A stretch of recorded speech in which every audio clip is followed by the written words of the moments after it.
वहीं पर मारीच आया, सुवर्ण का मृग बन गया और आंगन में आकर के कूदने लगा, फुदकने लगा। तो राम और लखन की दृष्टि नहीं गए, कहते हैं ये स्वर्ण है, और रावण को स्वर्ण ही स्वर्ण दिखता था, इसलिए कभी मृग स्वर्ण का देखा है आज तक? पर रावण ने मृग भी स्वर्ण का बना दिया महाराज। रावण को हमेशा स्वर्ण ही स्वर्ण दिखता था। स्वर्ण का मृग आया है तो ज्ञानी और वैरागी की दृष्टि उस पर नहीं पड़ी, किसकी दृष्टि पड़ी? माया की ही दृष्टि पड़ी है माया पर, क्योंकि जानकी जी अभी भक्ति स्वरूप में नहीं है, प्रतिबिंब स्वरूप जानकी है, माया स्वरूप है, इसलिए माया की ही दृष्टि पड़ी माया पे महाराज। स्वर्ण पर किसकी दृष्टि पड़ी? जानकी जी की। उन्होंने निवेदन किया कि प्रभु ये बड़ा ही सुंदर स्वर्ण का मृग है, जाइए और इसे लेकर के आइए, मैं इसके सुंदर शरीर से सुंदर सुंदर वस्त्र बनाऊंगी, इसकी खाल से सुंदर वस्त्र बनाऊंगी। अब कोई सोचिए, यदि सत्य जानकी होती तो क्या ऐसा कहती कि किसी जीव की हिंसा करो? लेकिन ये माया है, इसलिए ऐसा कह रही है महाराज। जानकी जी की लीला को प्रभु समझ गए कि जानकी ने अपनी लीला आरंभ कर दी, इसलिए लखन लाल को कहा कि लखन तू जानकी की सुरक्षा में रहना, मैं अभी जाता हूँ। भगवान अपने बाणों को चढ़ाते हैं, मारीच के पीछे पीछे भागते हैं। मारीच भगवान के दर्शन कर रहा है और अपने आप को कृतार्थ कर रहा है, धन्य मान रहा है। भगवान ने जैसे ही बाण चलाया महाराज और मारीच को लगा, तो मारीच जैसे ही मरने लगा तो उसके मुख से अंत में क्या निकला? राम निकलना चाहिए, लेकिन राम नहीं निकला। हा लखन, हा लखन, हा लक्ष्मण, हा लक्ष्मण निकल रहा है महाराज। और जैसे ही लक्ष्मण लक्ष्मण की आवाज निकली तो आवाज किसके कान में गई? जानकी जी के। और जानकी जी ने लखन लाल को आदेश दिया कि जाओ लखन, तुम्हारे भैया शायद किसी विपत्ति में है, परेशानी में फंस गए, इसलिए तुम जाओ और जाकर के उनकी रक्षा करो। तो लखन लाल को भी हंसी आई महाराज, और गोस्वामी जी कहते हैं कि भ्रकुटी विलास सृष्टि लय होई, सपने हो संकट परई की सोई। तो जिसकी एक भक्ति चढ़ाने पर ब्रह्मांड में प्रलय आ जाए, उस पर संकट आ सकता है। आज जानकी जी भी किस मोह से ग्रसित हो गई, किस माया में पड़ गई हैं। लखन लाल जी बार बार समझाते हैं, लेकिन जानकी जी को समझ में नहीं आया। ऐसे मर्म वचन बोले कि जिनको सुन करके लखन जी विवश हो गए, मजबूर हो गए, और एक रेखा खींची, आश्रम के सामने एक रेखा खींची, लक्ष्मण रेखा, और कहा कि माता इसे पार मत करना किसी भी परिस्थिति में। दौड़ पड़े अपने भैया की ओर। इधर रावण ने सोचा कि अब मौका अच्छा है, सून बीच 10 कंधर देखा, आवा निकट जति के वेसा।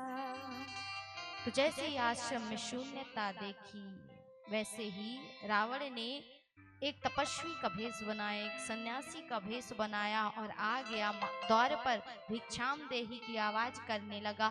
लेकिन मन में भय भी है, व्याकुलता भी है कि कहीं कोई देख ना ले। चोरों की भांति डर रहा है महाराज। जिस प्रकार चोर चोरी करने जाए ना तो डरता है, उसी प्रकार रावण भी डर रहा है। भगवान ने उधर अपनी लीला कर रहे हैं प्रभु, इधर जानकी जी लीला कर रहे हैं। जानकी जी भिक्षा पात्र में भिक्षा लेकर के निकली, और रावण की वाणी को जैसे ही सुना तो जानकी जी को लगा कि ये कोई दुष्ट है, संत नहीं है। तो उन्होंने कहा, कह सीता सुनो जति गोसाई, बोले हूँ बचन दुष्ट की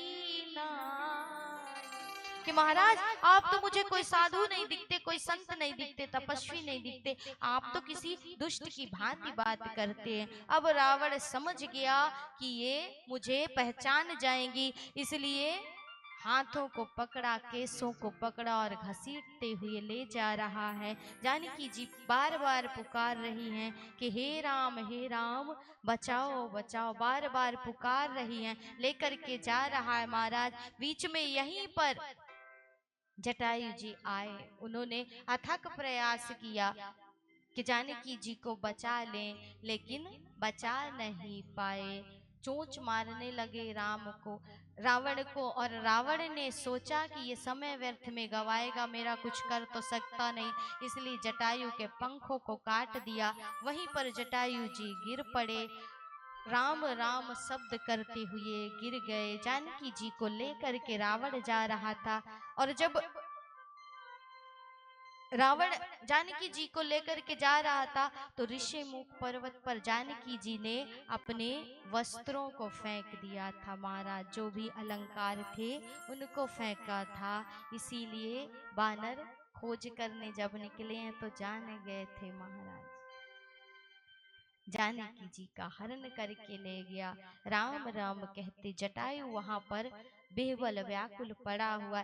इधर राम ने जब पीछे मुड़ करके देखा और लखन लाल को देखा तो राम जी कहने लगे कि हे लखन, तूने क्या कर दिया, तू क्यों चला आया? मुझे लगता है कि अब जनक सुता हमें आश्रम में नहीं मिलेगी। लखन लाल ने सारी बातें बताई, और जैसे ही राम लक्ष्मण आए महाराज आश्रम में तो उन्होंने देखा कि जानकी जी आश्रम में नहीं। राम जी रोने लगे, विह्वल हो गए, व्याकुल हो गए।